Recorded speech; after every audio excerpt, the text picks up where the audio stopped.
I hope my horrible audio won't be a distraction to you. Didn't think you'd be seeing this guy again, did ya?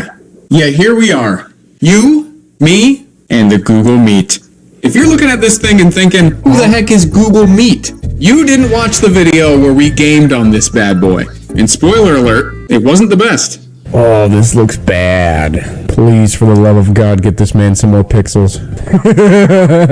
That's what a game that's running really good looks like.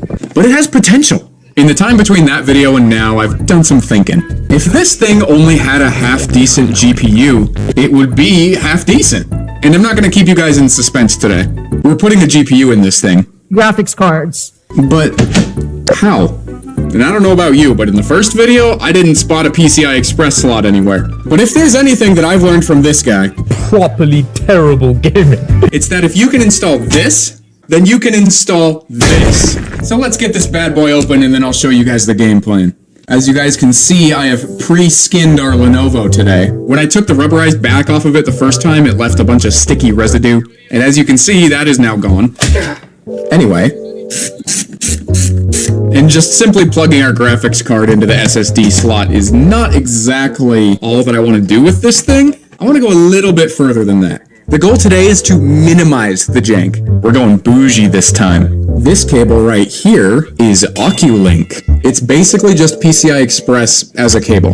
The goal today is to take this female end of the Oculink cable and then mount it somewhere to the outside of the chassis of this thing. Where exactly, I'm not 100% sure yet. And by having this accessible from the outside of the computer, you can easily plug and unplug a graphics card from this thing without having to have it all open like this. So if we're going to use this cable and we're going to plug this end into a graphics card, where are we plugging this end? Ain't got no port. And that is where stinky little adapter number 1 comes in. Too much to do? Let Gemini in Chrome handle it.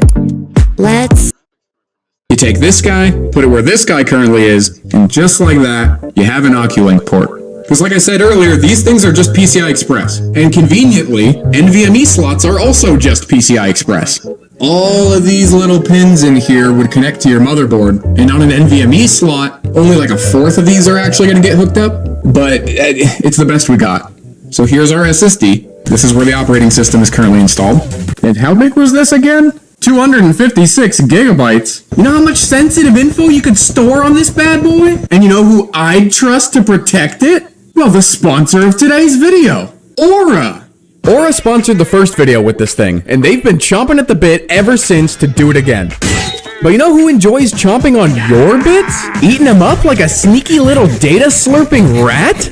Datum Brukeres, the ancient pagan god of shady business practices. His cult continues on today, known as the Data Brokers Clan. And there's still bad news. They want nothing more than to gather your sensitive info about your bank accounts, your identity, your credit, and more. All so they can sell it for a profit, without you ever knowing whose hands your data will land in. And the worst part is that they spend the money they make doing this on fake Tims.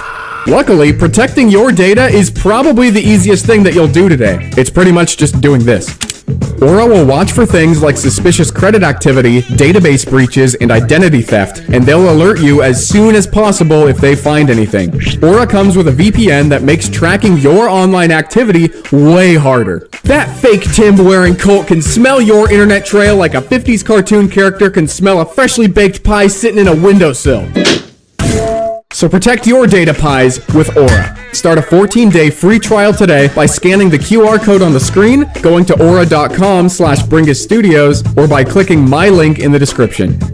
But for now, in goes the Oculink adapter. Look at that. Step 1, complete.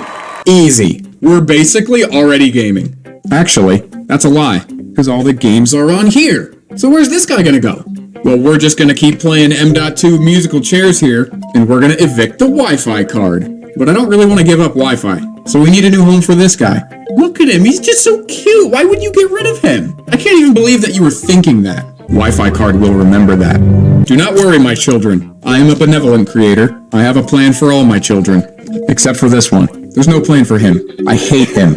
Stupid Google Coral AI chip. A chip full of lies. If you watched the first Google Meet video, you would know that Google promised us 400 FPS, but this isn't even 40 FPS. So rest in piss, Google Coral AI chip, and long live the Wi-Fi card. Also, while we're here, I also discovered that there was a second DIMM slot in the other video, and I didn't know that ahead of time, and I just bought a single stick of RAM. I have another one of these coming, and we'll stick it in the back, and we'll have 32 gigs of DDR4. I'm gonna have to find a way to get the Wi-Fi card antennas to go from here to, like, over here, but I'm confident future me can figure that out. But until then, let's see what we can do about the SSD. So the Wi-Fi card slot is not the same kind of slot that the SSD needs to go into. They're both M.2, but this is M key, and this is not. But that's okay. AliExpress adapter number 2 saves the day. Yoink. Yoink. Just a little bit of human centipede action, no big deal. This is a big deal though. The fan be in the way. And normally, this is where I would say that this looks like a problem for the Dremel. You still got most of the disc. But even if I did cut off a little bit of the PCB here, there's still nowhere to mount this thing. Normally there's a little screw post that you would screw into, but under there's nothing. So, actually, I do have this. This is the old SSD out of my Steam Deck from when I upgraded it to 1 terabyte. Poo-poo point. So now the stream location is correct. This is poo-poo point, this part of the Steam Deck, and we're currently here. And there's like perforations in the PCB. So we can take this ultra tiny little SSD, and look at that. It even lines up with the thing they pre-installed. Oh, this feels very wrong. Purposely breaking a PCB. I know it's safe because all of the traces are just in the front there, but this is, oh man. My mechanical sympathy alarm bells are going off right now. Okay. It's not going. I don't like that. It's just bending the piss out of it. I don't like it. I don't like it. Oh, that didn't sound good. Oh, alright, I'm gonna put this by the mic for ASMR. Okay, well that was terrible. But look at that! Nice little compact package. So that will go into our old Wi-Fi slot, and there's no screw post. Wasn't there a screw post? This just goes right into the heatsink. Oh, it's right there. And there we go. I think at this point, I've technically installed SteamOS on this. SteamOS is installed on this. And let this be a lesson to all you guys out there. It's not about the length, it's about how you use it. Also, while we're in here, I'm going to do penance for my sin of absolutely demolishing the BIOS battery slot. See you later. Oh, shoot. I have like a laptop style BIOS battery that's like all packaged here, but the JST connector that I'm going to solder in there has not arrived yet, so that's for later. So now the last step, I suppose, is rerouting these Wi-Fi cables. Oh, yikes. I don't actually know if that's going to be possible. I don't know if our black cable is going to be able to run all the way over here. So I took this off. It's like the metal frame that holds the motherboard in. Yeah, I didn't even know that this came out, but it does. And whether or not we can get this cable to reach, I don't know. But it needs to go through there. That was a lot of work for a feature I'm probably never going to use. Now that we've got all the various cards moved around, let's do a sanity check and make sure this thing still boots. Yup, we're good to game. I was gonna be pretty bummed if I totally killed this thing already. It was not out of the realm of possibility. So logically, the next step is to hook our GPU up and see what happens. And the way we're gonna do that is... Love Roblox? Earn Roblox digital gift cards with Microsoft Rewards. Is with yet another AliExpress adapter. This one takes your normal graphics card slot and turns it into OcuLink. We do need a power supply to go with it, but that's not a big deal. Bada bing, bada boom. And just to keep it simple for this first test, we're just going to use this Radeon something graphics card plugged in, OcuLink plugged in, and then into here. Okay, look at that. Kinda awful. Kinda not too bad. But does it work?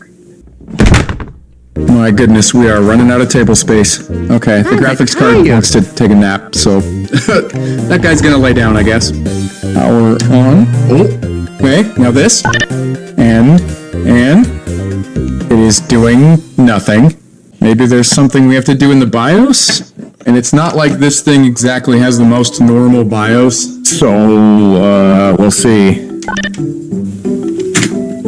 Oh, yikes. All we can do is mess with Secure Boot? Oh, boy. Okay, hold on. I'm gonna install Windows to the SSD real quick, and then we'll go from there. I changed out the graphics card for this other chromier one, because the other one wasn't doing anything. But joke's on me, because this one's not doing anything either. As you can see in Windows, all we have is our Intel UHD graphics, which is what this is right here. There is a DVI cable plugged in, but it's not plugged into anything, because it doesn't matter, because watch this. A whole lot of nothing. I get no video from the graphics card. It doesn't show up in Device Manager, and trust me, all of this random crap down here, none of these are the graphics card. I can guarantee you that. Last time I was messing with this thing, these were all here, and it's just all the random weird hardware that's on this thing. It's just kind of like that. But interestingly, watch this. I'll turn the computer off, and then this guy, he turns off. So they are communicating somehow. I just don't really know where the breakdown is. So to troubleshoot this, I ordered another one of these Oculink adapters. If this particular Oculink adapter just doesn't work, we will be able to find out after they show up from Amazon.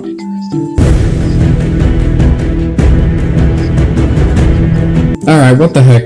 This thing is working now, plugged into a real actual computer. See, look at that, there it is. And as you can see here, we are posted. Look at that, Advanced Micro Devices Inc. AMD. So it's certainly seeing it. Why? It's 1080p at a mix of high and very high settings. And you know what's even crazier? Those of you that really understand what I'm about to tell you are gonna hate this. It's running at PCIe by 2. This is a PCIe 3 by 2 link. With Google Play Games, you can play unlocked. Unlock rewards with Google Play Points. So the more you play, the more... I have no idea why, but this NVMe slot is not wired up for by 4, or it's just not working correctly in the firmware or something. I don't know. The wizards over on the Ultrabook server are kind of figuring this out for me right now.